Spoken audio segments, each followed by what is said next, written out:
show where sports and combos collide. Authentic, unapologetic, no edits, no cap. Let the convo begin. No cap.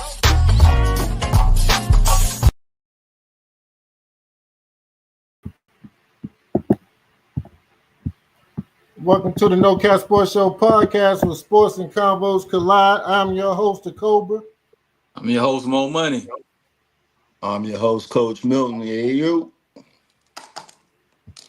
Hey, bro, you gonna stop using my shit before you go right before me talking about AO, bro? Come on, man. Hey, we start both season use 5 off it.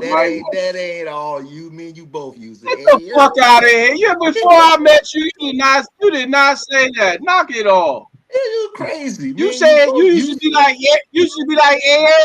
You should say, yeah. I used to say, hey, What the fuck is that, Coach Milton? My whole crew before I met you, that's why me and you clicked off doing it.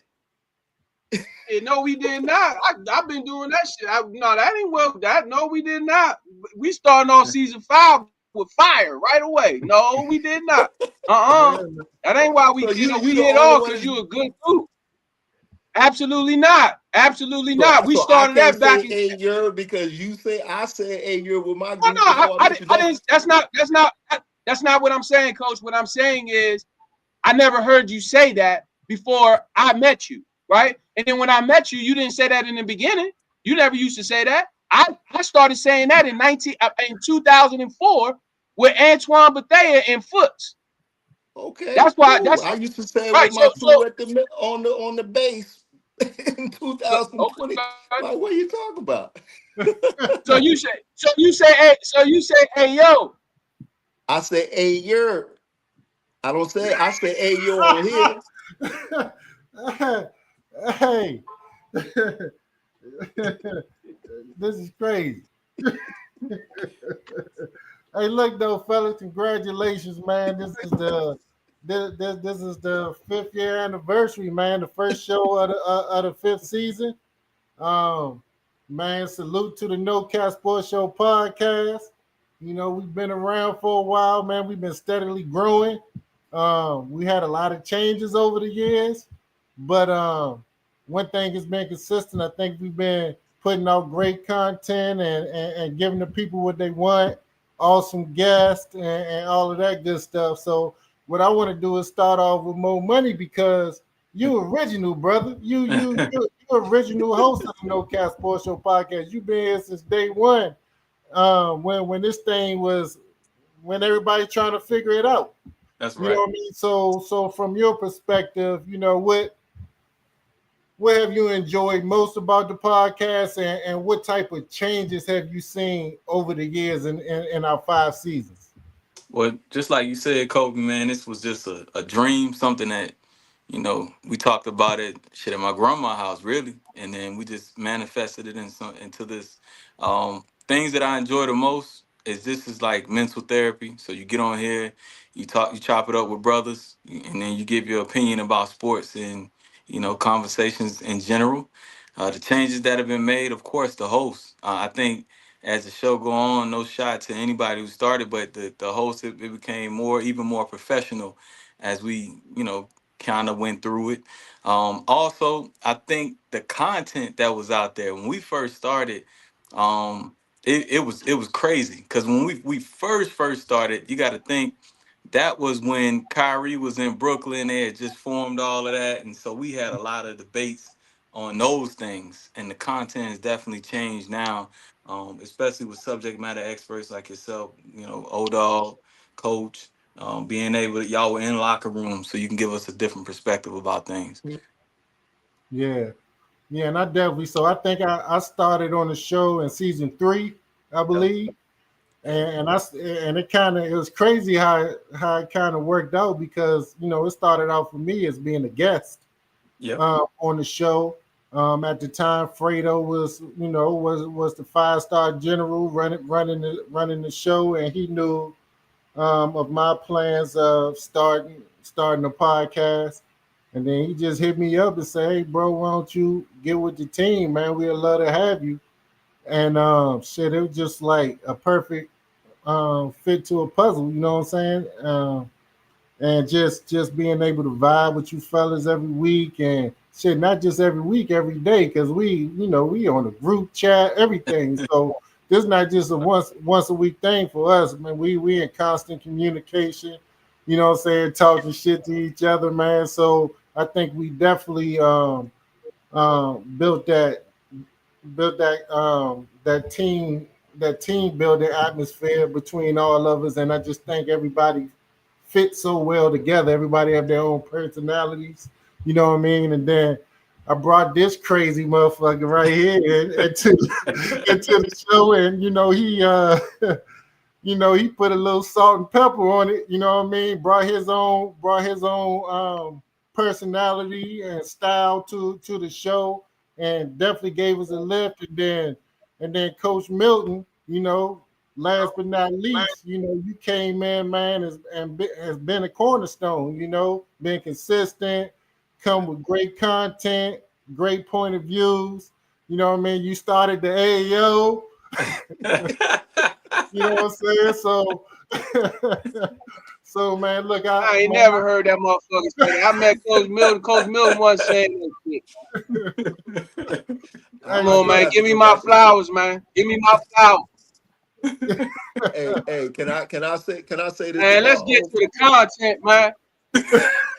No, I was gonna say this. No, go ahead, Coach Bill. Go ahead. I'm gonna say this about O. Since O on here, no, for real. So me and O do a lot of shit together, and we spend a lot of time together. And the one thing about O, man, I used to tell him all the time, like, bro, you need your own show. Like the knowledge he be spitting to all our athletes, man, the way he interact with people. And so when he shared with me that he was going to be a part of it, I said, man, that's perfect for you. And so then I became a fan following the show because I was following O.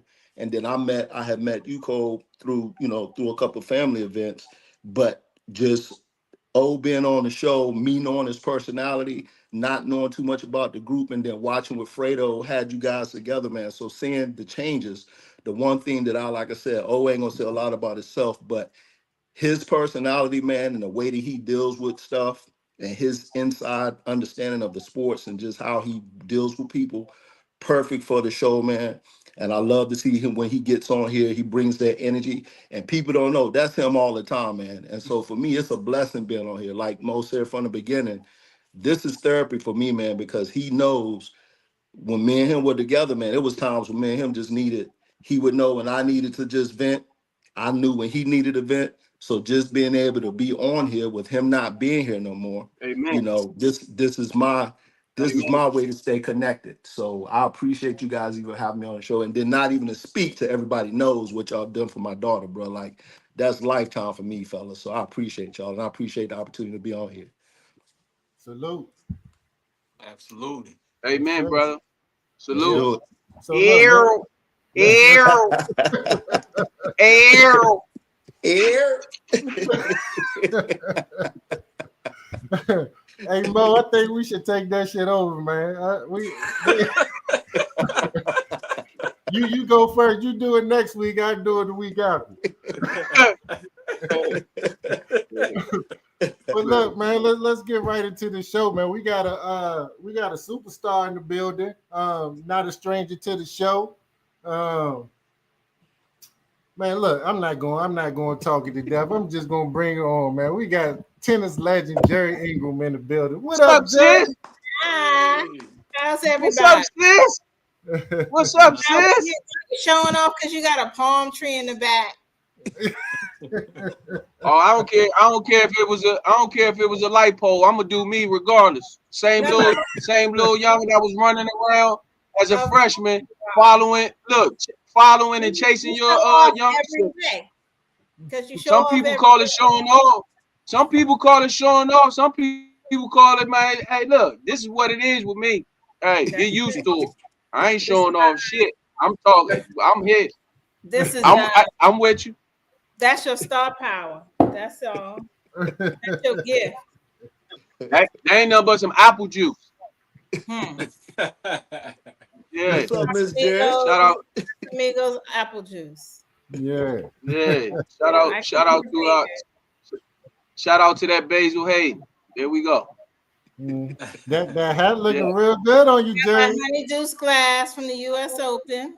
Ah, Yeah. I know about the We got a lot of questions, man. We need to find out, man. My first question, I don't know if I can lead it off, Cole. Can I ask go my ahead, because I go ahead. Yeah. man, my question is, man, what we gonna do with man Fiafo, man?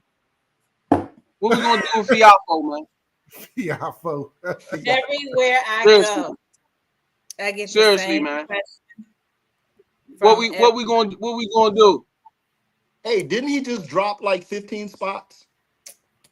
listen, I knew that's where we were starting. So Yeah, he got to start with that. He lost in he the changed. third round. Go ahead. Yep.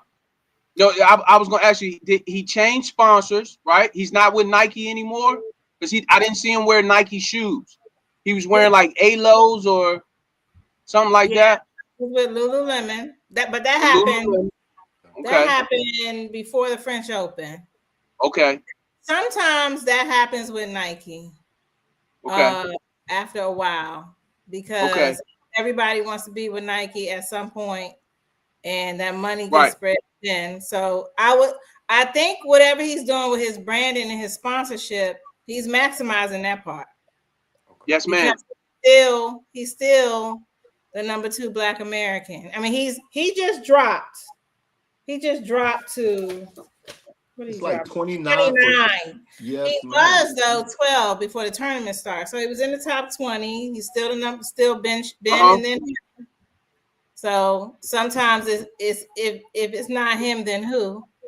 And you know, right. So, but So yeah, let me ask you a question, Jerry. You say he's the number 2 Black American. So would that be Shelton be the number 1 Black American? Okay. He's okay. 6. Gotcha. And he got hurt. He lost in the third round. Yeah, he hurt his shoulder or something, right? Yeah. He fell on his shoulder. So it was like in the match. He didn't go in hurt.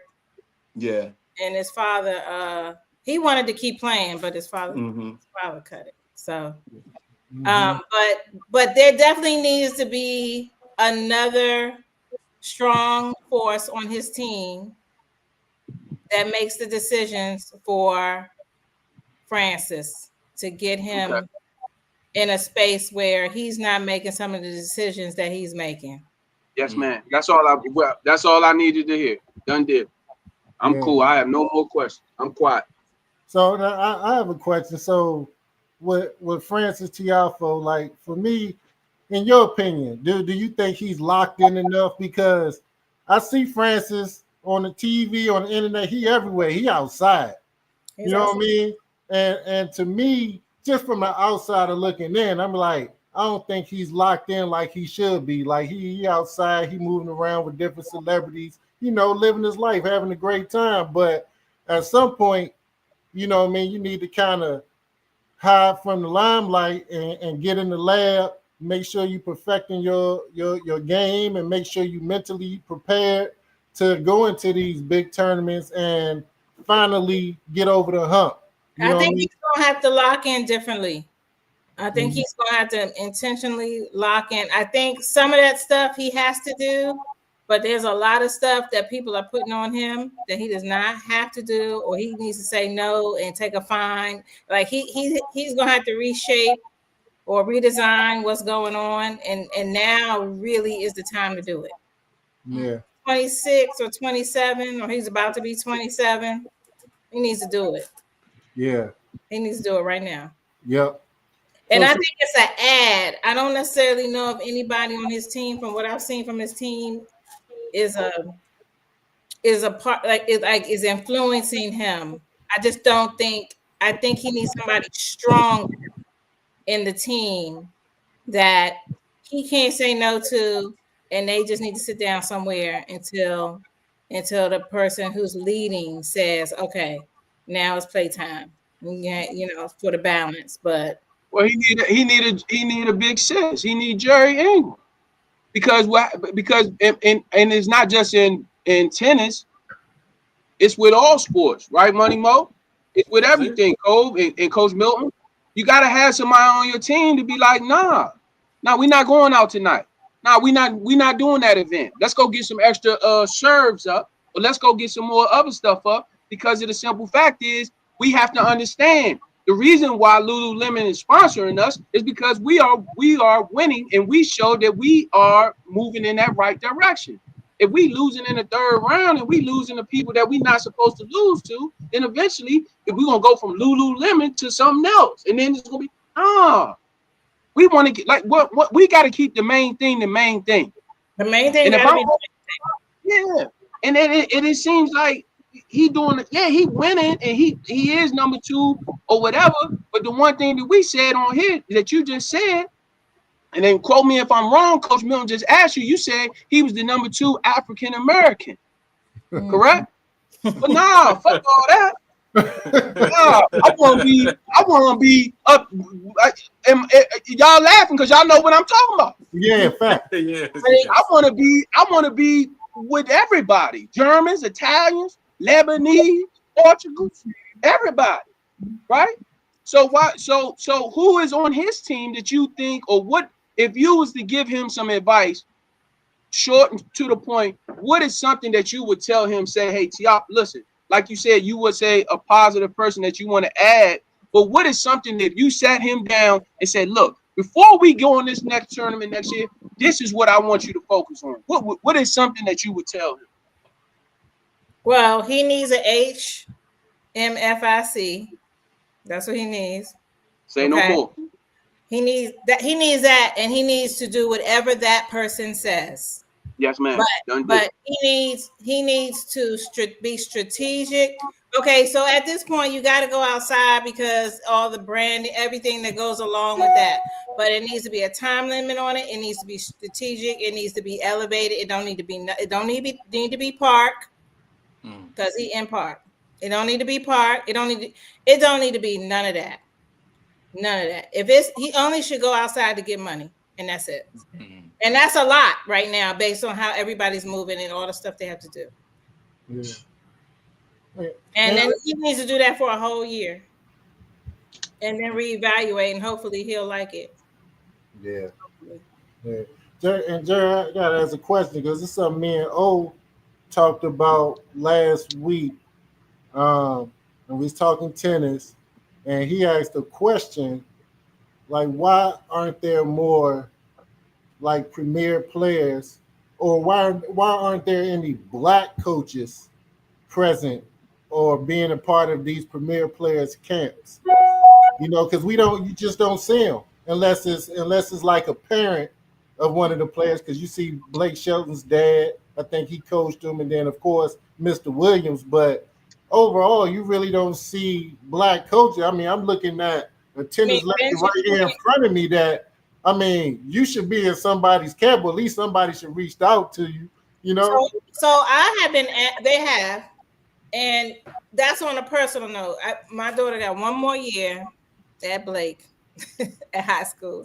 And so personally, I am a Team USA coach, and it's called a faculty coach. And what that is, that means I coach on U.S. soil. So I will travel to places in the U.S. and do stuff. But to get on somebody's team, you got to be willing to be on the road like a pro. So that's 30 to 40 weeks a year. Mm-hmm. So for me, that's my answer. Now, I do think a lot of black coaches have to catch up. There's some, and there's been some push for it. But I can't answer the overall questions. But they need to catch. They need to catch up, and that's only because they didn't have we have these black players coming through, but they didn't have the opportunities to get the information, or they weren't put in places, or didn't have the financial resources to do the training and the years to, make it, to learn everything that had to be learned to be able to coach somebody like that. So you don't want them to have a bad coach because he's black. So even the people I'm thinking about to lead the team, for him, there's only one black person that I could think of, and I don't even know if he would do it. It's only one. Everybody. I know another one. I'm looking at it. I knew you was gonna say that. And listen. Me coming out for a couple weeks, and so we might talk again in the off season. I just don't understand. We talk about it all the time with different people and coaches and stuff. If somebody got the answers and they have done it, and they got a good genuine soul and they want to see you win, why I just don't understand why these kids don't. They. I don't know. I don't. So many, it's not hard, but people make it hard. It's not hard. You want to go, do the deal, go. And the deals get done, so you can do them with anybody. So it's not hard, but noted. And because we had this whole conversation about it, I'm gonna have a real conversation about it and see where he is. Say no more. So who is he? Who is the he? No, I'm having a real conversation. Oh, who's the he? Who I would think that would go? Yeah. Why you ask me that? Hey, this is No Cap Sports Show podcast. Well, no, I don't think he would go, but I mean, there's a coach who, Coach Sloan, Kamal Murray. But I don't know if he would go because he doesn't do men. I mean, I haven't seen him coach men. I've seen him coach women. Okay. So, and I've never talked to him about it. That's just the only one that I know who will live that lifestyle. Yeah. So what about? So I just recently I saw you in a photo with this gentleman. And I've known this gentleman since junior tennis, Malabar, Washington. Okay, yeah. So let's talk about some other stuff about the Open because Francis, yay, but he's just one person. So I have a question. Let's transition to the women. I think the women, the black women, of course, showed beautifully with Venus, Coco, Osaka, and Taylor. Can you explain to Wait, say the names again? Osaka, Coco Gauff, and Miss Williams, and Taylor. Taylor, okay. And so I want to know, as someone who I've watched tennis for a couple of years. Me and my wife sit and watch religiously. We were just watching something on TV that's happening now, but I'm not familiar with all the nuances of the game and some of the rules and regulations. Can you explain to just a casual, someone who's really getting into the sport, what was the issue with Taylor and the young lady that I know the outlier, but what are some of the things that, because I know she made a comment like there's a lot of smoke and mirrors in tennis. Can you explain what that means to just someone who's just getting started with the game? Because I always thought of tennis as the gentleman and woman, the gentlemanly sport. But you see that there's always something happening, when you get some of these, high competitions or rivalries that you see over and over again. Because these what I have learned is these athletes play a lot of tennis. It's not just what we see. They're playing back to back, day after day. So can you explain some of that to us? So what she was saying when she said smoke and mirrors, and I was actually at that match. When she was saying smoke and mirrors, if you know the rules of the game, which everyone does by that point, you can manipulate them, right? So Taylor, the first set was close. The second set wasn't close. She took she took a change of clothes break, which was fine. You can do it. That's a whole go into the locker room. But the court they were on, the locker room was like a 7-minute walk, right? And you get somebody goes with you, nobody from your team, and then you go and you get 3 minutes, and then you got to walk back.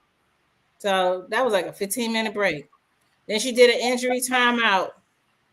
She said she needed to get her blood pressure checked, right?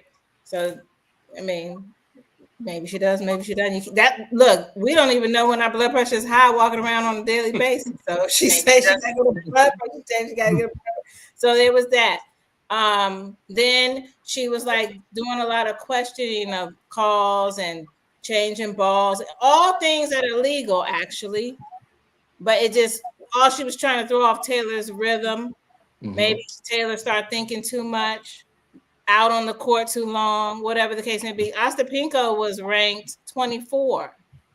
Taylor was like 140 in singles going in there.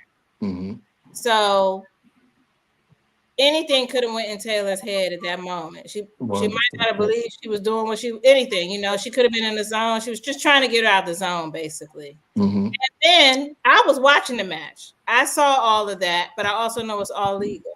Unlike some other things that I've seen that people have done with major stars have done that are illegal and they let it slide. But what she was doing was legal. Okay. And they shook hands. And I'm actually getting my stuff to go to another match. And all of a sudden I had to turn around. I'm like, what's going on? Because Taylor, all the stuff she said Taylor was doing, Taylor wasn't doing nothing. Mm-hmm. Now, let me tell you what you couldn't see. Every Black person on the U.S. Open grounds was at that match. Mm-hmm. Everybody was there. Anybody that they thought they needed to help get through by making it home court advantage, they were there. And there were, the Divine Nine was in the house. And she's not Greek. But they were in the house and they were doing all the dogs, the AKAs, everybody was doing it. And Asa Pinga was losing her mind. And Taylor wasn't doing nothing, but it's a changeover, which is free reign. They were making all their noises, and they were also singing Alicia Keys' "This Girl Is on Fire." Okay. Because she had fire on her skirt. That's her line. Mm-hmm. And she could not handle the crowd. The crowd was killing her mentally. And then she took it out on Taylor. So that's what happened with that. Now that's kind of extreme, but it was nothing about it was illegal. Yep. And just to kind of be clear on that. So one of the things that was said, and I kind of go back to when you were talking about doing anything to get into the head of Taylor. I remember when they showed the Venus Williams special. That was one of the ways that when Venus was a Venus or Serena, the oldest. Right, both. It happens to all of us. So when she had the first major run, the one that they did the movie on, where she did the run and they iced her out, they left her out there. When did they make the switch to the coaches being out in the boxes? Because that hasn't always been the case, right? The coaches haven't always been sitting in the boxes that they're sitting in now. It used to be the players would be out there by themselves. Is that am I wrong for saying that? You mean like the player boxes outside the court? No. Like yes, ma'am. Where the coaches sit, where they're sitting in earshot of the players. Has that always been the case, or is that something that's been They're always there? It's just that some tournaments don't have boxes. Got you. Okay. So it depends on the stadium. Got you. But technically, they're in earshot. But with the crowd and everything, they can't really hear them. If they know what those people are saying, they're giving signals. Gotcha. They can't really hear them. I mean, I guess you can, but not really. You can't really. If you can hear them, that means the umpire can hear, which means you're going to get a penalty. Understood. Okay. Cool. Yeah. Thank you. Mm-hmm. So okay. Go ahead. What you think about the U.S. Open overall? Like before we get into the actual matches. Okay. Like, what was the atmosphere like? If you can kind of just walk us through that experience. Y'all need to come set up shop and do a show from the U.S. Open for real. But this year they did the 75th anniversary of Althea Gibson winning it. So she was everywhere on every changeover. They were spiraling her for 3 weeks. They had all these exhibits. With her and all her historical content. That first opening day, they brought back what you saw with Malavia was that they sent invitations out to former Black professional tennis players, and they hosted you for the opening day. And so everybody who came kind of went to an event and then watched in a suite together. So then a lot of us were together. So they made a concerted effort to honor her. So that vibe was good. They brought in this mixed doubles tournament where the mixed doubles wasn't during the tournament. It was the week before. And I don't know if you saw those matchups, but every 16 teams got to match up together. But so Madison played with Francis. Osaka played with Monfils. I don't think Coco played. Coco didn't play. Polini, Jasmine played. I forget who she played with. So that was fun. It made it crowded. The vibe is always on fire. So Didn't Taylor play with Shelton? oh no. Blake I think Taylor played with Shelton, or was that a Yeah, different? Taylor played with Sheldon. Yeah, they like Yeah. Because they were having a ball out there. yeah, they like to play together. Ben is actually Ben is just like he just likes to laugh. He's always having a ball. He's always having a ball. So and what else? The men, the women, you know, there's always a lot of black is the larger number of Black American women playing. So we had the endured Osaka and Coco playing each other.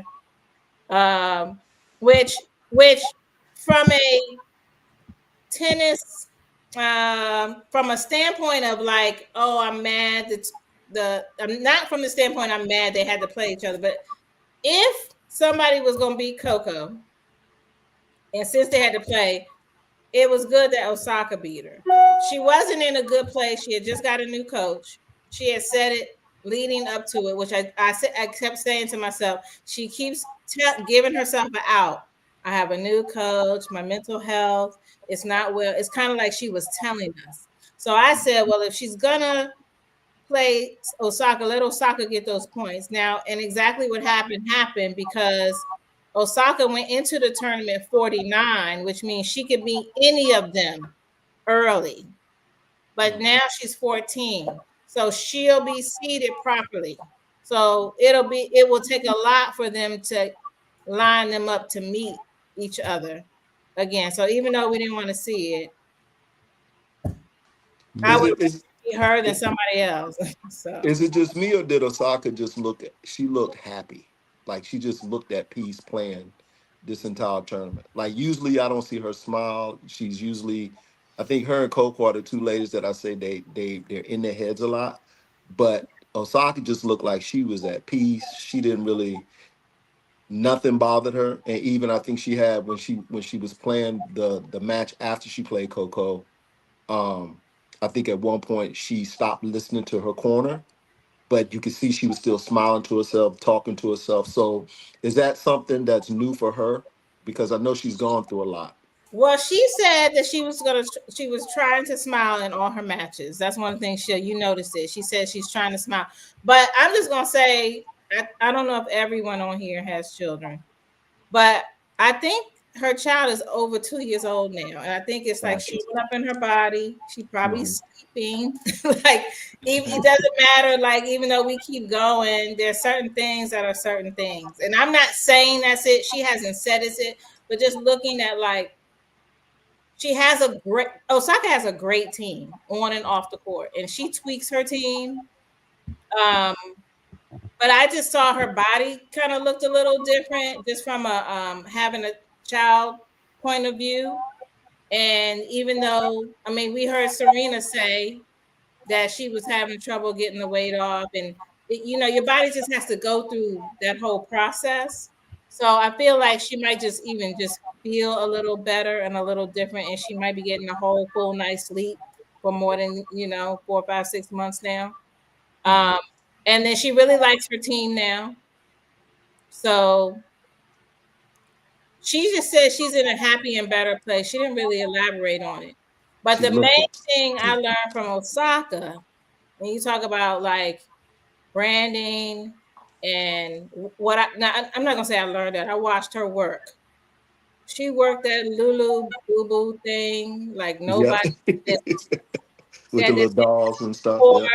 She had that lady working overnight. It took that lady 13 hours to make them things every 2 days. And she walked out of that tournament with $100 million deal for 10 years for them Lulu Boo Boos. Wow. That's crazy. She announced it the day after she lost. Salute to her, because she definitely was pushing them. So to your point, the hell with Lululemon. We want the Boo Boo Lulus or whatever thing. Okay? Yeah. So she's got a marketing team.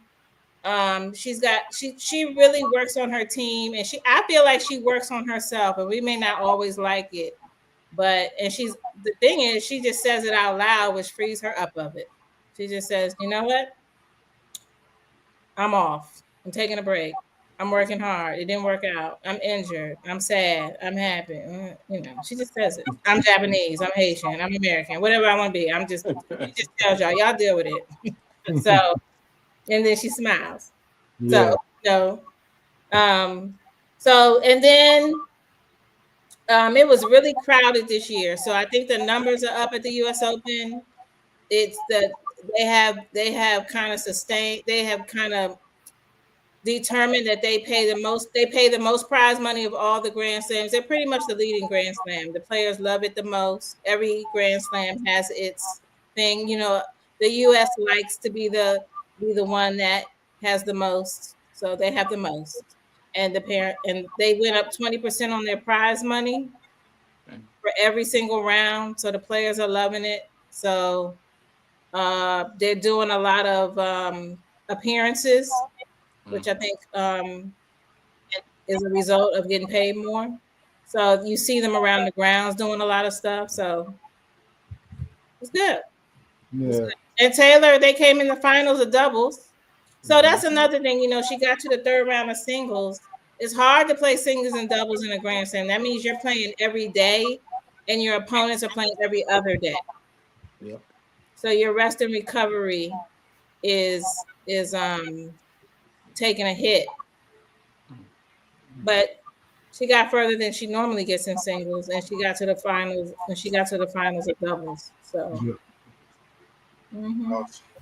yeah, and you know, back to Osaka, like what you said, she looked really fit. She was moving around the court well.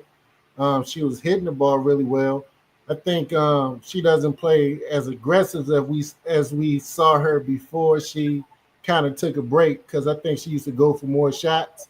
Now it look like she chooses consistency over the aggressive style of play, but at the same time, she's still striking the ball really well. She played a great tournament, and I predict in the next season she's going to win one of those Grand Slams. I just see her ascending back to that level that she was at. No, I think she's playing more strategic. I think some of the players are a little different, and the game has changed a little bit since 2 or 3 years ago. So I think she's playing it right. But I also think if she gets more confidence and she's inside the baseline, she will go for it. But I was watching her. I was at almost every match she played. She is trying to make sure she gets inside the court before she hits a big shot. But her points aren't really lasting more than 4 shots. She may have a few long points, but she's ending those points pretty quickly. Okay. So the champion, Sabalenka, can anybody beat her? I mean, she's playing out of her mind right now. She looks kind of unstoppable. Who do you see that's the closest to her that you think maybe can knock her off of her throne? I don't see nobody. I watched her too. She is different. You know what? I'm going to answer your question in 2 parts. The person I see closest to her is Serena. But Serena, at this point, I don't see her knocking her off her throne. But the only person that I saw that was different like her in a certain stage of Serena's career is those two. They kind of the same.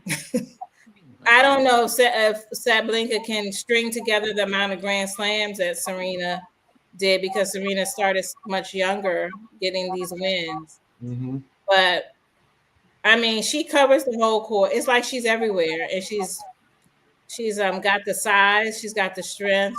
She's strong, man. She's strong. She has some weaknesses, but you have to be able to penetrate them and win the match. And what did you see from the men's side? Of course, Carlos Alcaraz won the tournament, knocking off Sinner. Those two, now speaking of Sabalenka, it seemed like those two will be in the finals every single tournament they play in. I see those two, and then there's nobody like third and beyond. is not close to those two. What's your thoughts on that? Center in the men's, he doesn't look as strong as Alcaraz, like, you know, when you watch him, but I mean, his ball moves quick, fast, and it's accurate. So he's tough to beat. I wasn't sure how Novak would beat him. I really want Novak to get one more, but I don't know. I was like, if he don't get it now, he don't get it in Australia. I don't know if these young bodies he's up against. I don't know. He thinks he can, so that's important. But just center and Alcaraz. I see them in the finals of everything. Yeah. Wow. Yeah. Taylor Fritz looked better. He looked good.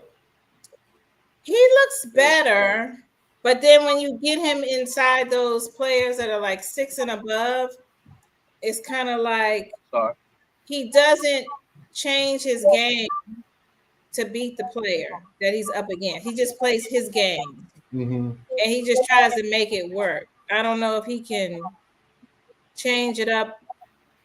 Well, no, I know he can, but will he? It looks like he's like, I'm gonna play like this, and it's gonna win. And if it doesn't, I'm gonna go. I'm gonna leave. Like his coach Mike Russell used to do when I whooped him. Who? His coach Michael Russell. You used to work with him? No, I used to play against him. We played. Oh. We played at the same time. Him and his brother. Oh. Yeah. So wait, what did he used to do? No, I say he didn't change his game up neither. I used to whoop him. Oh, maybe that's it. Because he will not change his game. I'm like, why won't he have a different game plan? But okay. There it is. See? Yeah. So what's next? It's another big tournament right before the end of the year. So you have they're gonna do the like WTA finals, the ATP finals. You have the Laver Cup coming up, which we don't have Ben for the Laver Cup. Well, they're hoping that we get Ben for the Laver Cup if he's better, but apparently it's worse than they thought it was. So they haven't really said what it is. So that's always because whoever wins that is technically the number one player. Okay. So they do like the rankings, but then they do like a point run, which is a different set of like points for bigger tournaments. And then the final 8 play. And then that's technically the number one player for the year, even if you don't have the number one ranking. And what's the difference between the Laver Cup and the Davis Cup? Oh, the Laver Cup, which is interesting, is just the Americas versus the rest of the world. Okay. So we got North America, South America, Middle America, or whatever, all that. The Americas. Okay. And it's everybody else. We never win. Well, we haven't won because we would be up like we would be. It's still Federer was over there, Novak was over there, Nadal was. Everybody was over there except whoever was in the U.S. or in South America, basically. Okay. But it would be close, but we wouldn't get it. But we'll see. We'll see. It's shifting a little bit, but they're gonna have center. Would they have Alcaraz? Where's Alcaraz from? He's from Spain. They're gonna have center and Alcaraz. They'll have Zverev and Novak. So we start with Taylor and Ben. Yeah. Yeah. So it's fun. They make a lot of money off of it. The players, they get a lot. It's like Davis Cup is each country. That's the difference. Sorry to answer the question. Davis Cup, you're playing for your country. So we get some wins in that. It all just depends on who's injured, and then sometimes players don't play because they don't want. It's not a lot of money in it, and they want to get ready for, Australia or the tournaments, the Grand Slams. and if they're not completely in, top form, they won't play. So they just keep going down the list. But if everybody's in, we do well in that, because you have Federer and then you have nobody else. But at least we're deep. We're just not at the very top all the time. Okay. Mm-hmm. Well, yeah. Well, thank you for that recap. It was a great tournament. I watched it from beginning to end. I know you enjoyed yourself tremendously. I could feel the energy coming through the TV. It was packed. You saw the celebrities. It was loud. So celebrities they are everywhere. I mean, the U.S. Open is a whole outside. Everybody they come for that. They love it.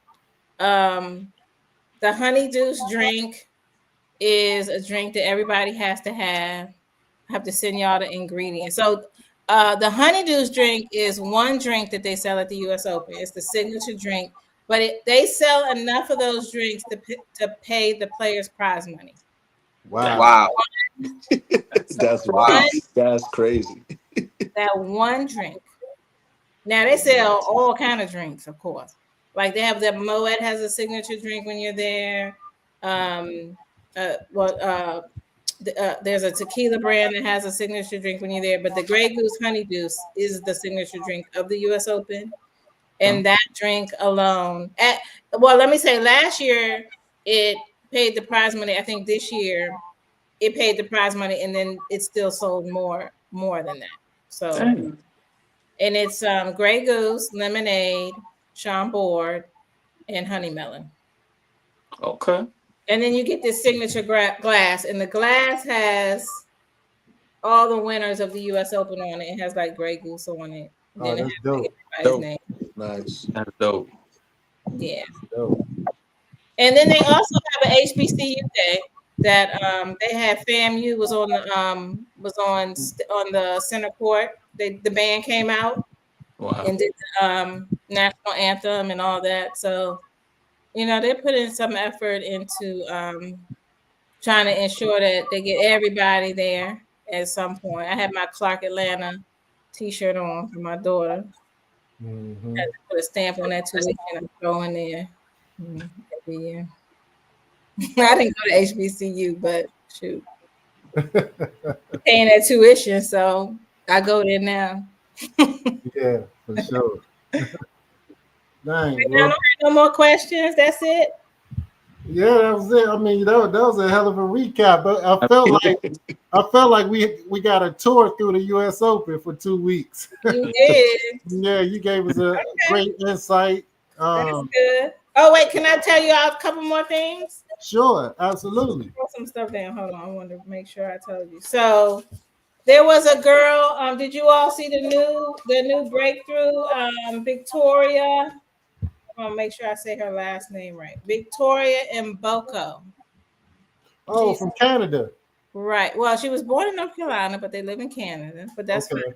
But we'll see what happens. She probably stay in Canada. Mm-hmm. But she beat 4 Grand Slam winners, so she's ranked 22. But she did lose the first round of the Open. Yeah. So the data and the analytics they have in tennis now is incredible. So if that many people make an effort to figure out who you are and what your weakness is, and you're only 17, it'll be interesting to see how she'll keep it up over the year. But at least she's there. And if she's 22, we get to see her for a whole year. They're not going to be able to knock her off. She's in. So that's a new face. And wasn't there a young gentleman from Canada as well? He's been around. You're talking about Felix. And Felix went up. He went up like 14 spots too, right? He's now 13, I believe. I think he went. At one time, Felix was like top 5, top 10, and then he fell off. But now he's back. He's back, and I watched that match. I watched the one before he lost. Mm-hmm. And he's solid. He's still in a good age range. He's very level-headed. Yep. He's about to get married. So we'll see what that turns into. But I like his game. I like his game, and I think that I think he's all in his head and in his training, and we'll just see how that goes. Okay. And then the last thing was Madison Keys lost first round. Yeah, I saw that. I was surprised by that. Yeah, she lost first round. I was surprised by that too because she likes the Open. Yeah, I predicted at least semifinals for her at the Open. We wanted that. And I got to see my girl Jasmine Polini in person. I had never seen her in person. I watched her play doubles. She tough too. Yeah, she tough too. She's a beast. She's a beast. You like her, right? I like her. Yeah. I like her. They got to the semifinals of doubles, but she lost third round of singles. She was ranked. She was seeded 4th. Okay. So, okay, that's all. Yeah. That's what I wrote down. Shit it. Well, Why you get quiet? Oh, why you get quiet? Now, why'd you get quiet? I'm just listening because I like to learn new. I like to learn new stuff. I'm learning. You know. Okay. I'm learning. I like to listen. I like to learn new things. And Kobe and I watched Kobe and I, when Kobe came out to visit, we had it on the whole entire time. We watched all the tournaments, we watched all the games from morning to night. Yeah, because you think so when you go there, gates open at 11. You keep thinking you're gonna leave. You keep thinking you're gonna leave, and then you go, "Oh, that person's there," and then you look up. It's 1 a.m. I mean, I think I left there between midnight and 2 a.m. at least 10 nights, and back there at 11. And I was working in between watching and everything. Wow. There's no way you can leave. You already there. Like, how you gonna leave? Where you going? Yeah, I was watching one night and they said Sierra and Russell Wilson was there until like 2:15 a.m. You don't leave. You cannot leave. Yeah. Fat Joe was there. But that's why Russell Wilson played the way he played. That was a week But that's ago. why Russell Wilson played. Russell Wilson should have been staying. Russell Wilson What? he could. Right. That's my point. What you say? I didn't hear what you said. He should have what? It cut off. Right. You said it was a week. I said he should have been watching film. Oh. Yeah, it's his season. Yes, it is. So you're gonna Right. put him in the Instead- classroom? Sierra should have went. Yeah, Sierra should have went to the Open by herself.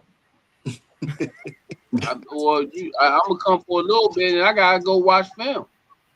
And you know what I Like think? he said, we gotta keep him. Go ahead. No, you go. Go ahead. No, I think the first day they went, he was there with her and the 2 kids, and then the second day, the second day it was her and the 2 kids, and he didn't go. Oh, okay. Right. That's I'm my. not saying- Okay. You're right. No, they You make gotta too keep much it- money to play with it. They do. They make, it's too much. It's too much going on to. You don't have to watch tennis. Right. I'm only as he showed his face. He gotta go work. Never mind. That's a whole nother topic. It's doubling down on what we were talking about. So Yes, man. it's the same but different. So Yep. Yeah. Yep. mhm. Yep. Well, you look good with that. You look good with that hat on, and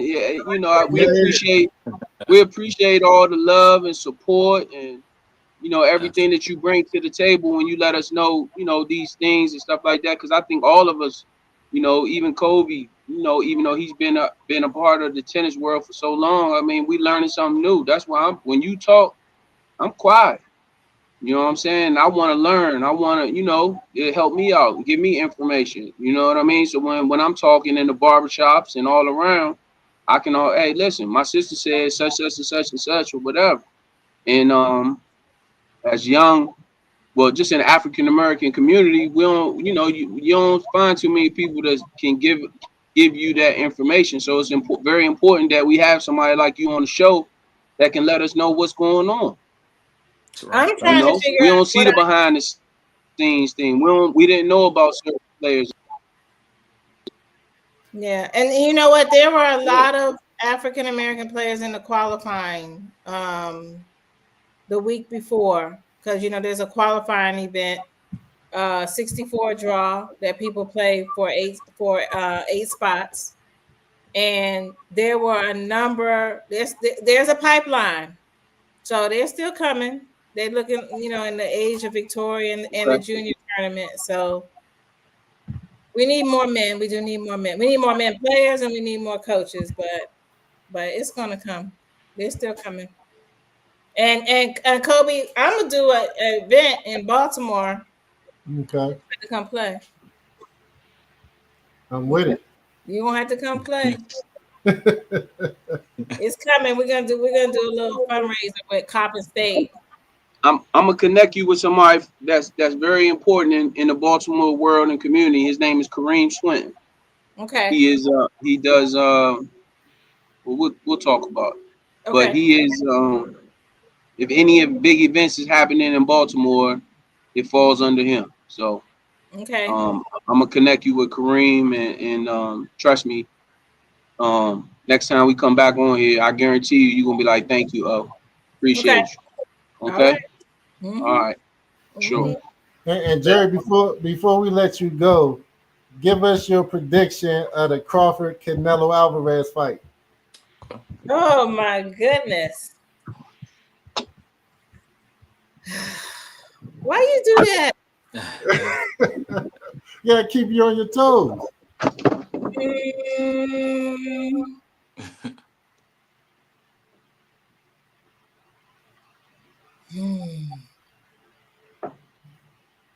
Did y'all discuss this already? No, this the next topic. I wanted to get your opinion, your perspective of the fight first. I literally would be guessing. I'm gonna be guessing, but I'm gonna go with. When is it? It's Saturday. Ugh.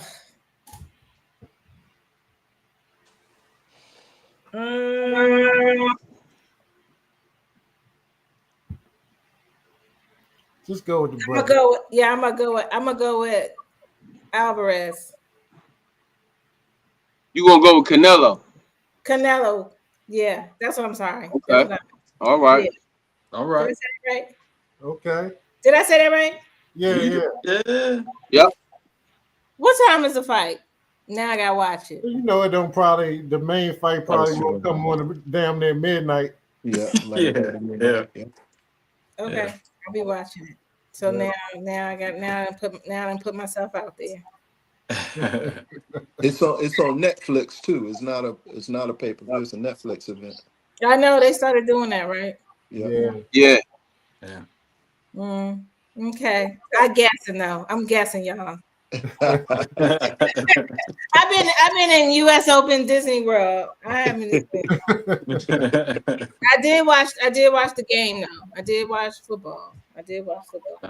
But I'm Oh, you did? You watched the Baltimore Ravens game? No. Uh-oh. No, I did not. Okay. I did not. I watched the other games. You watch Washington, the Commanders? Yeah, I watched the Commanders. When I started watching football, I didn't even think there was a Ravens team, so I didn't switch. Oh Lord, look, she about to go. All right, it was a pleasure to have you on, Jerry. You know, he just left it was a pleasure to have you on. Thanks for coming out. Peace. Good night. I can't watch them. Okay. See, y'all brought up other sports. Y'all just supposed to stick to tennis. Here you come. Y'all supposed to just stick to tennis.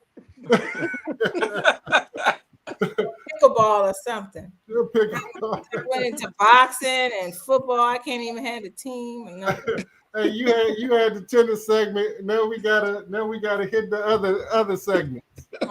You welcome to stay along. Stay with us if you want.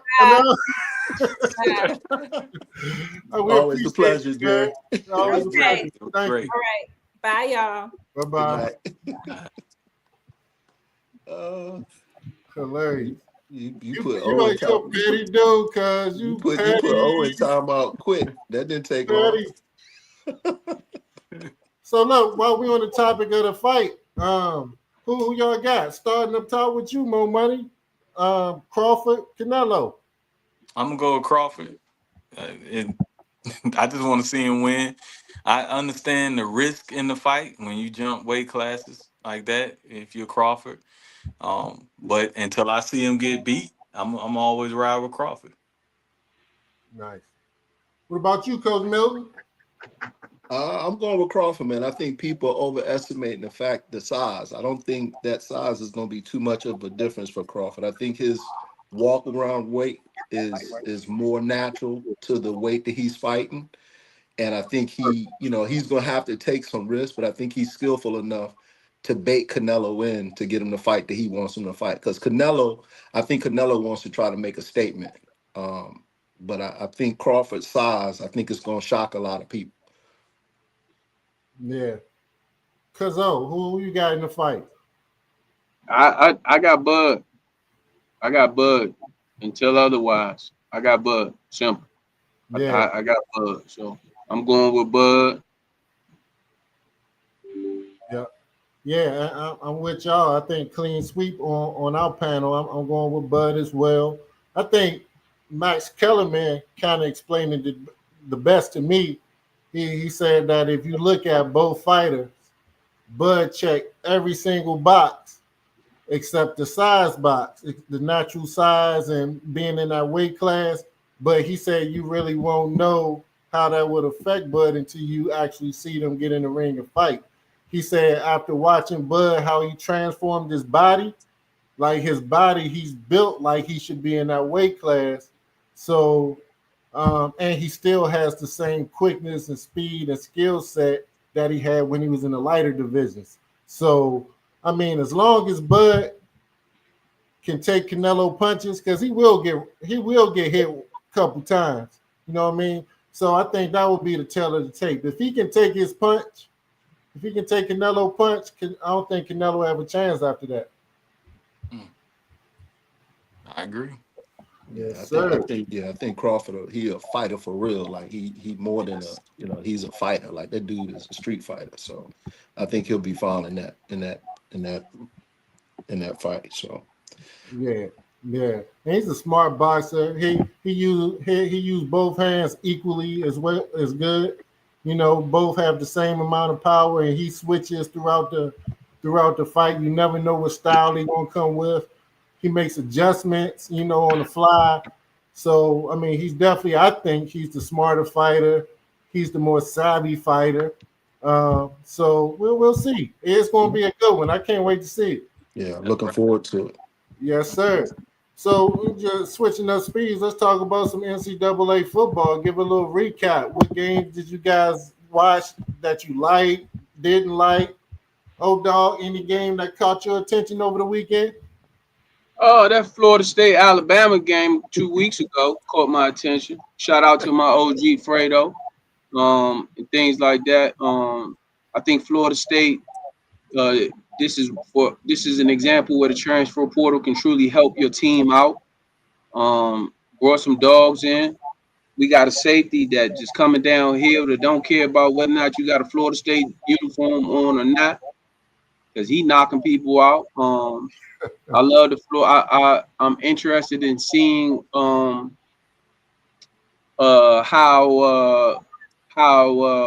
Notre Dame gonna bounce back playing a tough opponent, stuff like that. But I thought overall, man, college football is in a great space, in a great place, and that's just my 2 cents on it. Yeah. What about you, Coach Mill? What games caught your attention? I think we talked about a little bit was a UNC game. I think whoever scheduled that opponent wasn't doing their research. If you're gonna do a Belichick, you're gonna bring out a new era. You can't schedule that team that was just in that same type of game against Colorado the year before and got embarrassed. So that's like like I said earlier, that's like bringing Appalachian State in. They gonna come in hungry. They gonna come in. They got enough talent to compete with you. And North Carolina is not a football school. So for me, I think they just scheduled that wrong. You gonna do that. Everybody's gonna come out. Everybody's gonna be there. Michael Jordan, Lawrence Taylor, all the greats, Mia Hamm. Like you got the lineage of Carolina out, and you schedule that game. Yeah. And so, and then watching Bill's reaction, man, he looked sick. And then for him to have that young lady, we talked about a little while ago is about, why is his business all in the, street about his personal life. That shit showed up on the sideline, man. At no point in time have I ever seen a mother, a auntie, a wife, a girlfriend, a sister, anybody come down on the sideline during the game. That's a Not even bad look. halftime. She on the field talking to this dude, and they getting their asses handed to them.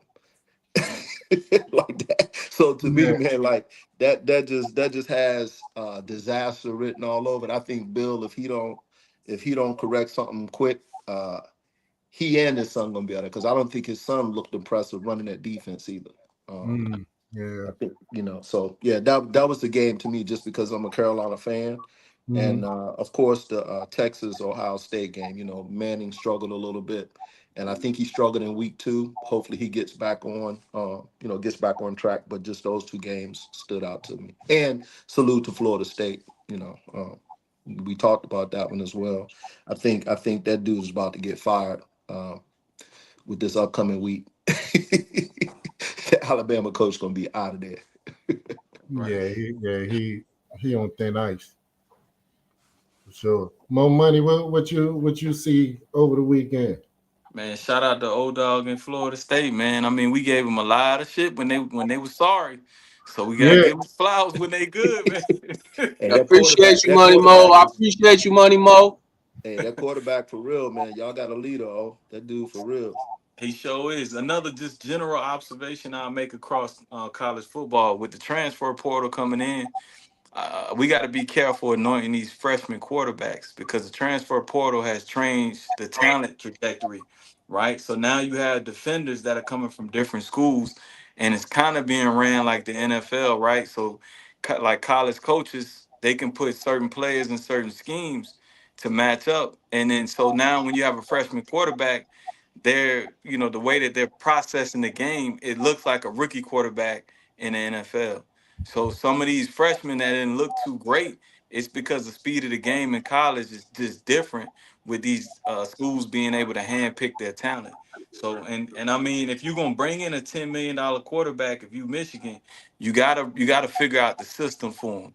It can't be the same old same. But that was just my general observation, man. I think some of the quarterback play was terrible because the defenses are aligned differently. Hey, shit, Mo, shit, that speaks to shit. Not only freshman quarterbacks in general. Because the hell, that Ohio State defensive coordinator screwed the Manning son up. He couldn't figure out nothing. Well, hey, coach, I'm gonna speak on that real fast, right? So I don't think it was just Manning. If you think about the talent that Texas has lost at the wide receiver position, that had a lot to do with it. You understand what I mean? Just think about how many Texas wide receivers are playing in the NFL, and Correct. and what they got now. You know what I mean? So I think that had a lot to do with it. Now I'm not saying Ohio State didn't have some outstanding defenders, but it looks a little different when you got Xavier Worthy or Anadai Mitchell out there, or some of the other players that they had at Texas in the past. yeah, I'm with you. yeah. I mean, I just think that was a tough week 1 matchup. You at Ohio State going against that defense. I mean, being in that atmosphere, your first start ever on the road. I don't care how good you are. I don't care what your last name is. That's a challenging position to be in. You know what I mean? I wish that week 1 would have been similar to that week 2. Give him a chance to kind of, get used to everything, get used to his offensive line, get used to see what his receivers can do, what his running backs can do, all that good stuff, and just get some confidence seeing him make completions and throwing touchdowns and stuff that helps somebody going into a tougher game. So, but I think he's going to have an outstanding season. I'm not going to judge him by how bad he looked against Ohio State, because that could have happened to any quarterback, in my opinion. He struggled early in that second game too. He struggled early, but he pulled it together. And then he started to get he pulled it together. Yeah. As far as this past weekend, it wasn't really many marquee games to watch. It was kind of a lot of big dog teams going against little dogs and just beating up on them. But two games that did stand out to me, I watched a little bit of Clemson and Troy, and Clemson just don't look good. I don't think they're as good as a football team as everybody tried to make them out to be. You know, that would they start off number 4 in the country or something like that. And they're definitely not a top 10 team in the nation. They don't look. They look maybe better than they did last year, maybe a little better, but they're not what everybody expected them to be coming into this season. And then it was another game. That Michigan Oklahoma Michigan, game with that freshman. That's what Money Mo. I don't want to speak for Money Mo, but freshman quarterback got the bag. Yep. Him playing at Oklahoma. You know what I'm saying? Yeah. Whatever. That was the game right there. Oh, and then as far as the week 1, since we didn't get to talk about it because we wasn't live. Of course, my team went down. Miami, jumped on this man, got that W. But at the end of the day, I couldn't be mad. I thought it was two really good teams battling, competing. It was a close game. Miami won that game. That's the good thing about it, though, Cole. And like that goes with what Money Mo, what all y'all saying. Mm-hmm. I mean, at the end of the day, you can practice all you want. In college, don't got no preseason, right? Mm-hmm. So it's on one hand, it's good that you are playing these top 5, top teams. These top whatever teams are playing against each other because they're trying to get ready for the playoffs and also see where they stand. You know what I'm saying? Yeah. But one thing we do know, as the season goes on, they're gonna get better, right? So, like you said, Money Mo, I think it's gonna be interesting to see how the freshmen, how they get better, how they, move forward and things like that. And like Money Mo said, you giving these freshmen that have not read a college defense, you giving them the bag. Hey, you might want to do a warm-up game first, like they used to do back in the day, and then do a big-time game like that. But we get it. We understand that the college sports is a business, and that's the reason why all of us was tuned in to watch those games or whatever. So I get it, but I'm with Money Mo 100% when it comes to these freshman quarterbacks. People don't understand. I don't care what level you on. Quarterback is the hardest position to play on the field. Period. Yeah. Period. Hey, what do you think about if you had a chance to see? What do you think about how Deion handled the quarterback situation in Colorado this past weekend? Well, I think Deion has to understand. I think on one end, no matter what you think about Shedeur Sanders, he was a good, solid quarterback.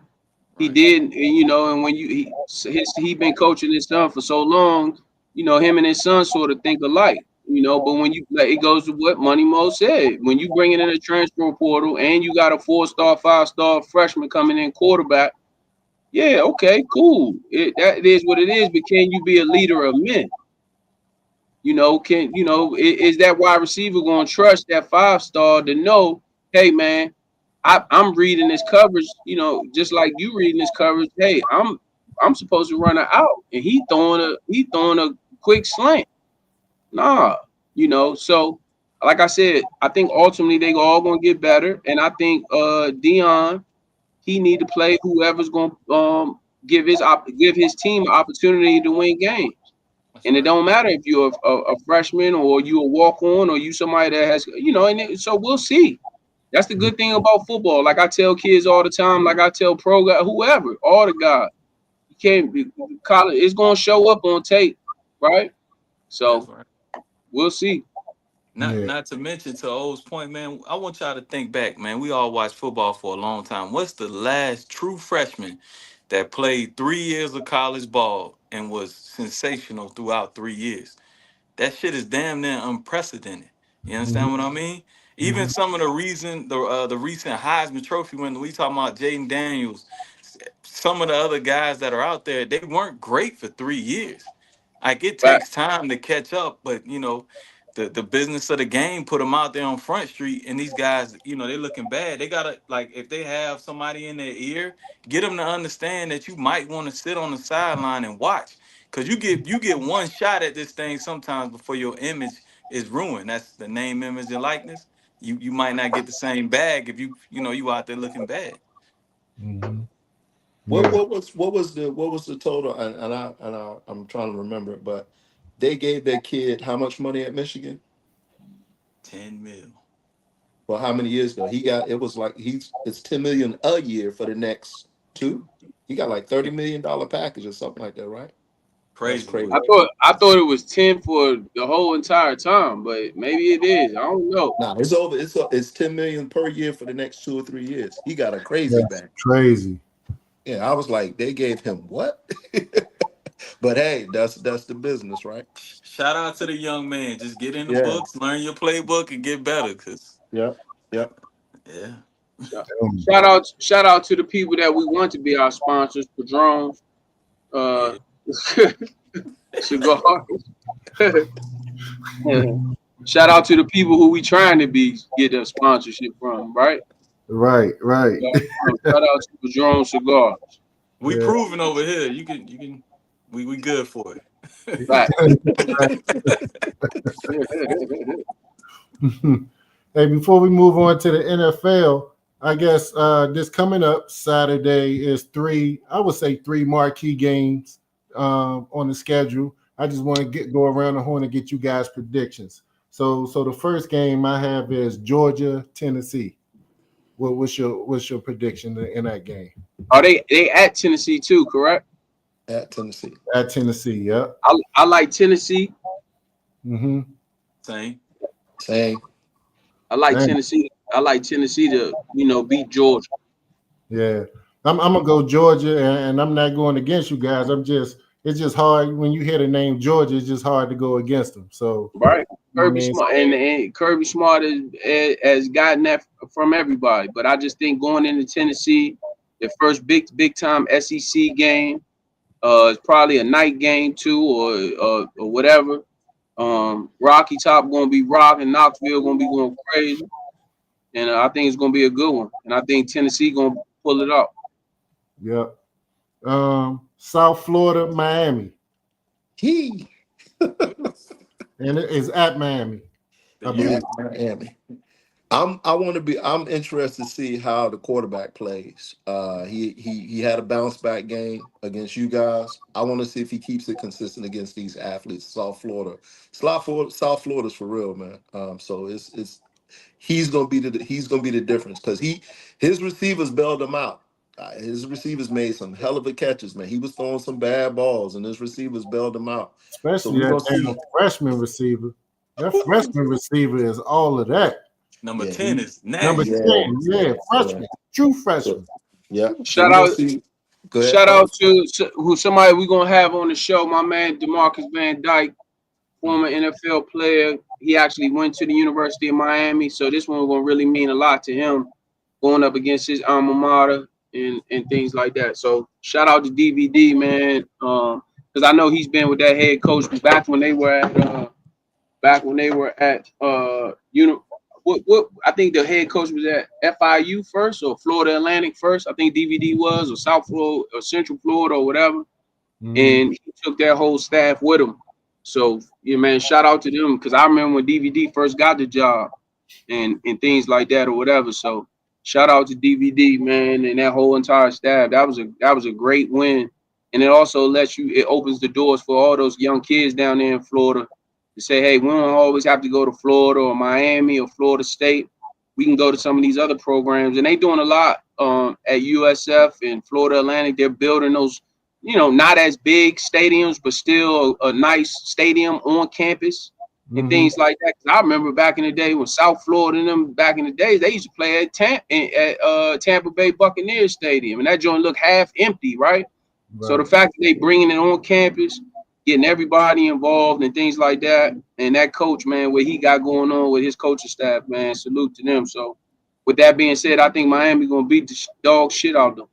Absolutely, old dog. I was waiting on it. Yeah, I think Miami gonna bring them back to reality a little bit. I truly believe Miami is is definitely a top 10 team in the country. Period. And I truly believe they will be in the playoffs at the end of the year.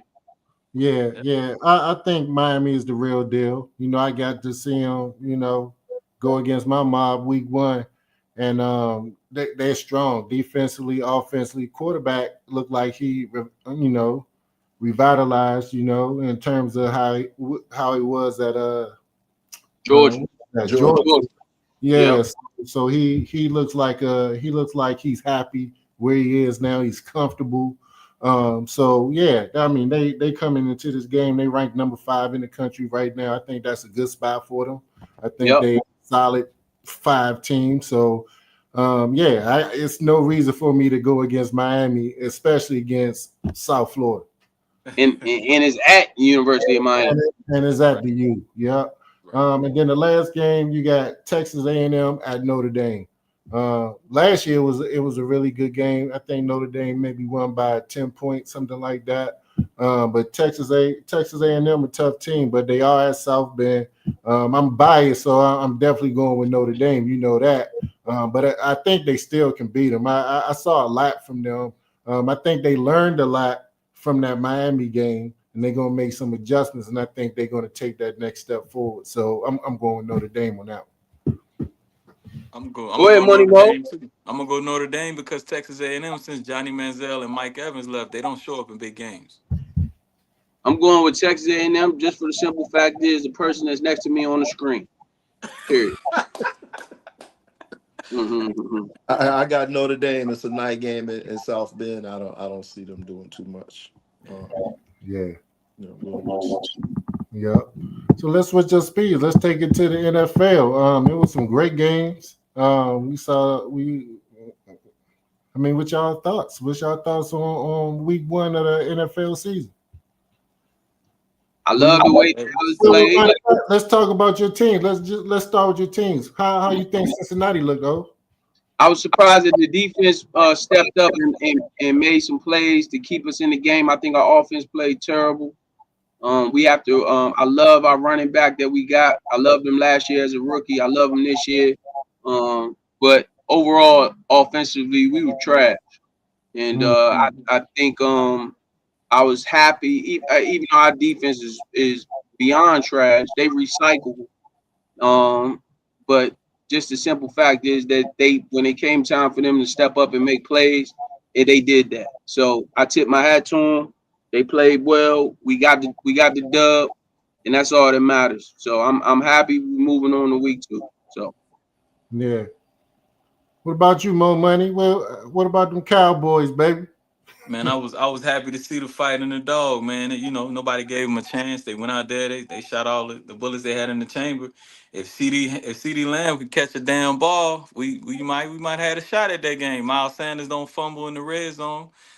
We got some things we got to shore up defensively, but man, I'm telling you right now, I predicted the Eagles to win the NFC East and go to the championship for a reason. Defensively, it's tough to go against that team, man. They got a lot of weapons out there. So if you can stick with them, you could pretty much play with anybody in this league. So I was very proud of the fight they put up. Plus, with all the Michael Parsons drama coming in, they could have easily just hung their head, but they didn't. They fought through it. So I'm happy. Yes, sir. Coach Milton. Well, I used to be a Cowboy fan. I will say that they didn't lose because of that this week, so I'll give them that. Like I said, CD Lamb, he needs to show up in games like that. And I'll just say, just because again, I'm not really, I don't really have a team. I like the fact that Cam, Travis Hunter, JJ McCarthy, all these young guys showed up. All these big name guys. Cam Boy had a great game. His leadership let him down. His top receiver Jerry Jeudy can't catch a goddamn cold. But Cam looked good. Travis Hunter, he answered the call. So I was just proud to see all these young guys step up and make plays. And I got to give a shout out to young boy Ty Felton, who's a local kid from Stonebridge here, who he plays for the Vikings, and he was flying around on special teams last night. Showed up, was always around the ball, so got to give him a quick shout out as well. So just had glad to see these young guys, showing up and doing their part, answering all the questions that they have about them. Yeah. And for me, I was disappointed that my team lost, how they lost, but at the same time, I think the expectations and the goal is still the same. I still think, in my opinion, my humble opinion, they the best team in football. And I think what is it? What can you let our listeners and viewers that may be their first time watching the show? Who is your team that you're talking about? the Baltimore Ravens, Lamar Jackson and company. They know who it is. But we might have some new listeners and viewers. They might not have heard. They might not know who your team is, sir. I'm just trying. I just want everybody to know that you are a Baltimore Ravens fan. I'm definitely a Baltimore Ravens fan, and my expectations are still the same, for them to represent the AFC in the Super Bowl, like old dog, like you always say for the last I don't know how many years, that Baltimore isn't going to be judged by what they do in the regular season. Is what they do in the postseason. So us blowing out Buffalo last year in the regular season, game 3, didn't win us a Super Bowl. So I'm not going to get discouraged by us losing that game the other night the way we did, and to knock us off our post to get into where we want to go. So, but at the same time, you got all of these first round draft picks on defense. You know what I mean? That secondary look atrocious, man. They just I think Zaire Alexander, I don't think he's back yet. You know what I mean? Because he looked lost out there to be like a former all NFL, all pro, Pro Bowl type defensive back. He looked like a rookie. He looked lost out there. Yeah, man, we didn't get to the quarterback. The pass rush looked weak, so and then the offensive coordinators. This is a conversation me and my pops have all the time about Baltimore. One thing about Baltimore, they'll go to a fourth quarter with a double-digit lead, and then the play calling start get to be conservative. Instead of putting your foot on somebody's neck and continue to do what got you there, they start doing these bullshit plays, wasting downs, and then all of a sudden you're not punting the whole game, and all of a sudden in the fourth quarter you punting the ball away. You know what I'm saying? And I heard somebody say this, I think maybe a couple of days ago, and I agree with. Baltimore got to change their mindset. We're not the 2000 Ravens with Ray Lewis and Reed. Our best assets is our quarterback and our running back. Our offense is our strength now. You know what I mean? Let the defense catch up. Defense can catch up. They got the talent to do it, but you got to realize where your bread is buttered, and that's our offense. So you win and lose with that offense. You don't put your defense out to dry like that when you got Derrick Henry and Lamar Jackson out there. That's a nightmare for defense trying to figure out which one they got to stop on any respective play. So, I just think the offensive coordinators, Harbaugh, need to figure it out in terms of, the way they close out games. Because I just saw a stat that since he's been a coach, we've lost 17 double-digit leads in the fourth quarter, the most by any coach in the entire NFL during that time span from 1991 to now. So, that's a big problem. But I mean, at the same time, I'm encouraged. I think we'll be fine. We got Cleveland on Sunday. I think that's going to be a tough division game because their defense always travel with them. But that's a game that we can still get back on track before we had that big Monday night game against the Lions. Right. And you know what's crazy, Cole? We both lost because of fundamentals, right? CeeDee Lamb not looking the ball through, looking to run before you catch it. And you guys, I didn't play in NFL. I didn't even play college ball, but I did play Pop One to play high school. And one thing they always teach you is protect the sideline when it's late game, right? Mm-hmm. So if you letting that tight end catch that ball on the sideline, you're wrong. You know what I mean? I don't know if they was in a cover 3 or a cover 4. It don't matter. You cannot let them catch the ball on the sideline. If you Derrick Henry, you gotta wrap up with 2 hands on the ball. You put the church's money on the ground. Those two things cost your team the game. Shit, don't even wrap up. Go the fuck down. What we doing? Go the fuck down. Live to fight another play. Because You know I'm what a I'm saying? motherfucking tell you, man, I'm running the shit out the ball with Derrick Henry. But when he put that bitch on the ground, I'm like, yo, what are we doing? Now I can't say nothing about running the ball because the dude that you expecting to be the cowbell and bring the win home, he put the damn ball on the ground for what? He already had 200 fucking yards. Excuse my language. He already had 200 yards. What are we doing? So Yeah. I was like, I was giving a text in the group, running the air out the ball. He put it on the ground. I'm like, yo, I can't say nothing. And Kobe, you talk about the secondary, but I thought they was flying around. Kyle Hamilton out there making plays. Well, Cal Hamilton do what he do, but I'm talking about Baltimore lost the game because they thought the shit was over. That's why they lost the game. And when we can say this, and that. I've been on those type of teams where, yeah, we good. They already start thinking about what we about to do. We about to head back to Baltimore. We're gonna hit Norma Jeans. We're gonna go to DC. You know what I mean? We can get back in time. We can be at Park, or we can hit the clubs. Baltimore thought the game was over. In Buffalo, when they got that first one, they said, "Oh shit, we got a chance."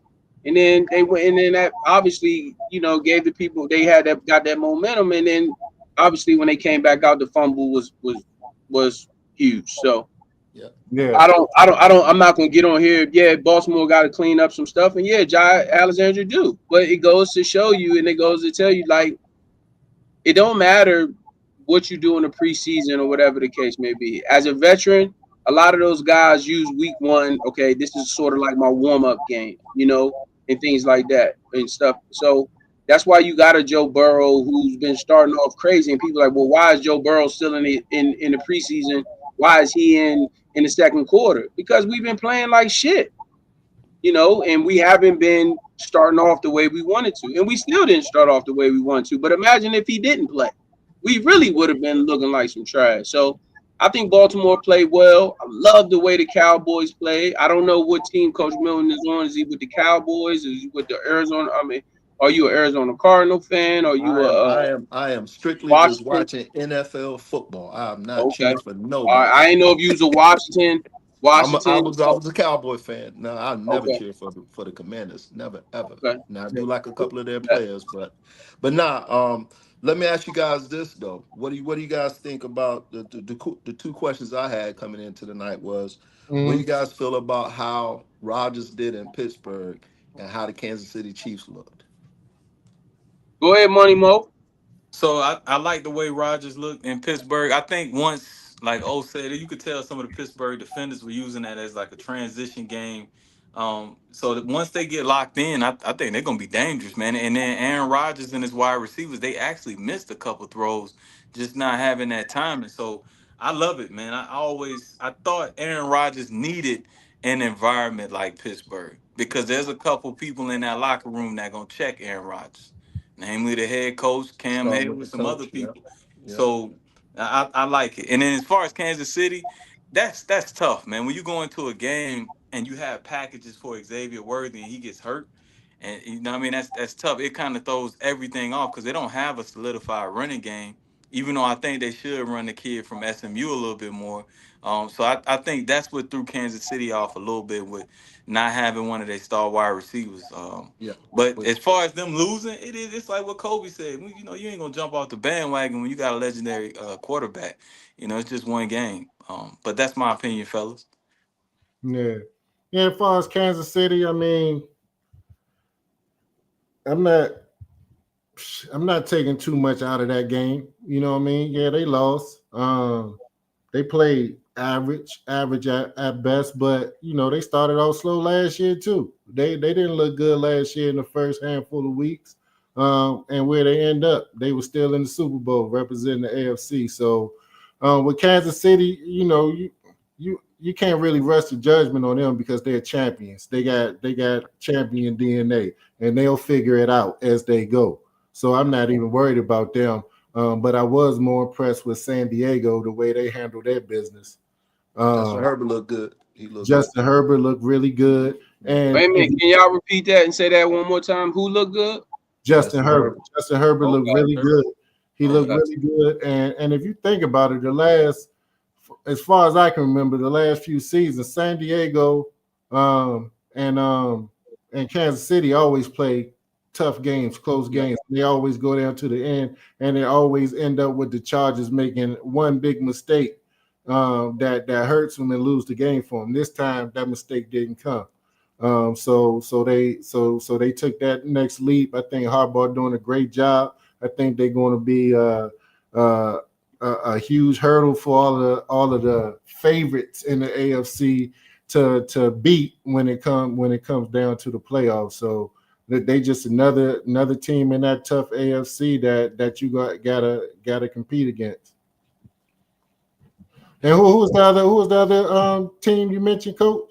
I was just asking about Rodgers, Pittsburgh with Rodgers. Oh yeah. Aaron Rodgers looked good. Matter of fact, I mean, he had numbers last year. People don't even realize he had the numbers that he had last year because he was playing on a shitty team and all of that stuff. But you know, I think he looked really good. I think that was a good way to start off the season for him and the Pittsburgh Steelers.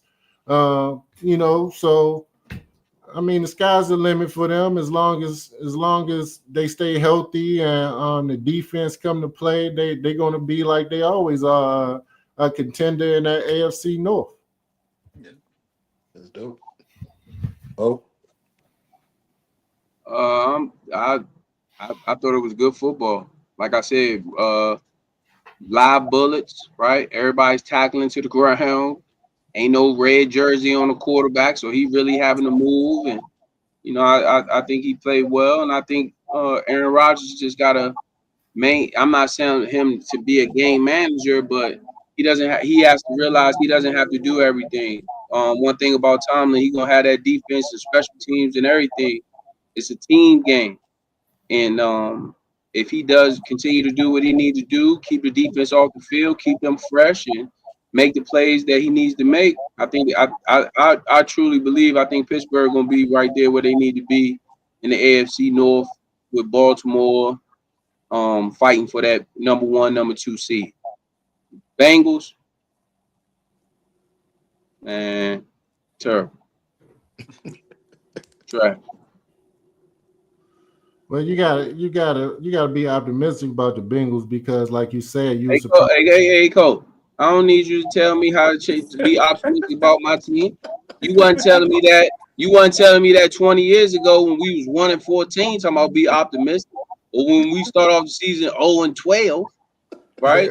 It wasn't nothing to be optimistic about then. Okay, then. Well, what I'm saying after week one, for your defense to play like that, and then you know the offense will never play like that again. They're a 30, 40 point team every week. Right. So that's what I'm saying. The optimism comes from that their defense played well. Yeah. The offense didn't, but they still won the game. That's what I'm saying. You got to find ways to win. And if you find ways to win, no matter what, NFL, college, Pop Warner, high school, whatever, you find ways to win. And they did that. You know what I mean? So, you know, and I ain't trying, you know, what they say, beat up a dead horse, but with Buffalo could have really just do that, man. Like, man, we going on to week 2. But they got a couple plays that changed the momentum, and then, you know, Josh Allen made some great throws, man. He made some great throws, and as much as I don't say I don't like him, but I ain't the biggest fan of Josh Allen, but man, he made some throws in that game and did what he needed to do to get them to, you know, get the W, man, and that's what it's about. So, you know, but yeah, overall, in Kansas City is one simple word: Brazil. There you go. Yeah. It's traveling and everything else. Brazil. So yeah. You know, one other one that I think we haven't really spoke on, which it may come up, but Detroit Lions getting ready to go into Chicago this week. What did you guys think about Detroit and how they look with all the changes that they made? Where people were saying that, and again, it's week 1, but what did you guys think about how they look coming out overall as a team and how they played? Go ahead, Money Mo. I mean, I called it before the season. I mean, I looked at Jared Goff's career before he had McVay and before Ben Johnson was Ben Johnson, and he looked exactly like he did before he played for them. You know, if Jared Goff isn't in the type of system that puts him in advantageous positions, he's a average to below average quarterback. And that's where it started with Detroit. It was the quarterback play. Jared Goff missed some open throws. He wasn't in a rhythm. It starts with him. And I think they are feeling that Ben Johnson effect. As far as their defense, they got to wait for Aiden Hutchinson to get healthy. I know Aaron Glenn was there, but they still have some other players. It's just that Aiden Hutchinson's hurt right now, and they don't have a pass rush. But yeah, Ben Johnson is a diabolical genius when it comes to coaching offensive ball. You look at the difference in Chicago, what you saw on Monday night, and what you saw all of last year, and you could feel the Ben Johnson effect. So that's my opinion about the Lions. They're gonna miss the coaching on offense, and the defense. It takes a little time. Man, and I agree with you, Mo Money. They didn't look good, and it started with the quarterback play. I think the defense still trying to figure it out. They played against a tough opponent in the Packers, you know what I mean? So that's not a team that you can really figure it out against. But the good part about it is they play the Bears this week, and I really think they're gonna beat the shit out the Bears. Even though the Bears look good for a short period of time the other night, but I don't have a lot of confidence in the Chicago Bears, and so I think that Detroit will get back on track against the Bears and get prepared to play against us on Monday night that following week.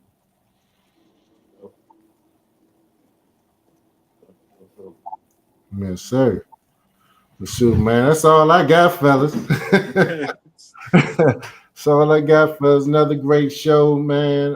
Shout out to Jerry Ingram again for popping Big sis. and dropping those jewels on us about the U.S. Open, about tennis in general. You know, you normally don't have somebody, a resource like that you can reach out to that can give you all those jewels and gems about the sport of tennis.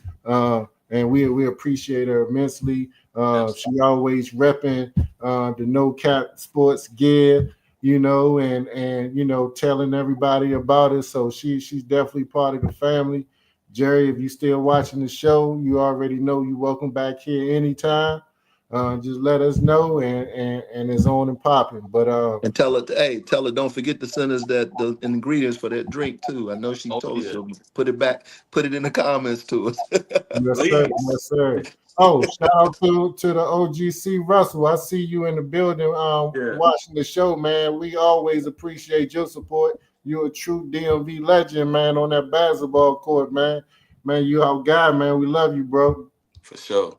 Yes, sir. Viewers and listeners, we appreciate your continued support. Keep rocking with us. We're going to keep rocking with you. We're going to bring that content. We're going to bring on great guests. We're going to bring that fire every week. So with that being said, you know how it go. Respect and honor. Salute. Salute.